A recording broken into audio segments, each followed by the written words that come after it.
Have we completely misunderstood Saturn? For decades, Saturn was famous for one thing: its spectacular rings. But recently, astronomers made a discovery that may be even more important. They found more than 100 new moons orbiting the giant planet. At first, that sounds like just another astronomical record. But these tiny moons may be telling us the story of a billion-year-old catastrophe, and they could completely change our understanding of how Saturn's rings were formed. Saturn already held the record for the largest number of known moons in the solar system. With these new discoveries, that number has grown to well over 270. That's more than Jupiter, more than Uranus, more than Neptune. Combined, the giant planets still struggle to compete with Saturn's growing collection. But here's the strange part. Most of these newly discovered moons don't look like moons at all. They aren't giant worlds like Titan.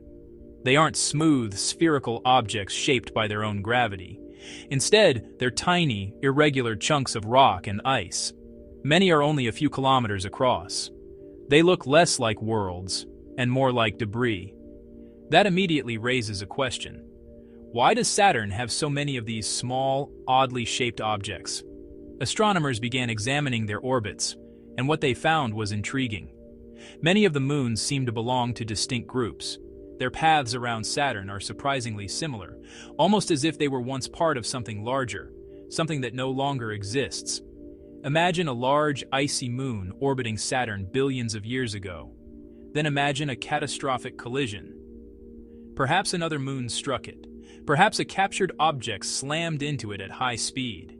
The impact would have shattered the original body into countless fragments. Some fragments would remain close together. Over time, they would spread out and become individual moons, not dozens, possibly hundreds. The newly discovered moons may be exactly those fragments, the surviving evidence of an ancient collision that happened long before life appeared on Earth. But the mystery gets even deeper, because Saturn's rings have a problem. Astronomers have debated their age for decades. Some studies suggest the rings may be surprisingly young compared to Saturn itself. If that's true, where did they come from? One possibility is that the same catastrophic events that created many of Saturn's small moons also helped create its rings. A large icy moon may have ventured too close to Saturn, crossing a boundary known as the Roche limit. Beyond that point, Saturn's gravity becomes so powerful that it can tear an object apart. Instead of remaining a moon, the object is stretched, fragmented, and eventually transformed into a vast ring system. In other words, Saturn's rings may not be a permanent feature. They may be the remains of a destroyed world. And that's what makes these new moons so important. They're not just extra objects added to a list.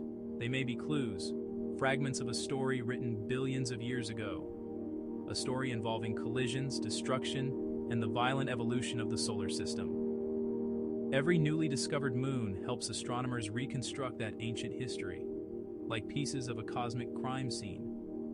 When we look at Saturn through a telescope, it appears calm and beautiful, but that beauty may hide a far more dramatic past. The rings may be the debris of shattered worlds. The tiny moons may be survivors of ancient impacts. And the discovery of more than 100 new moons suggests we still don't fully understand what happened there. Saturn isn't just a planet with rings. It may be the aftermath of one of the greatest disasters in solar system history. This is Infinite Narratives. Subscribe for more cosmic mysteries.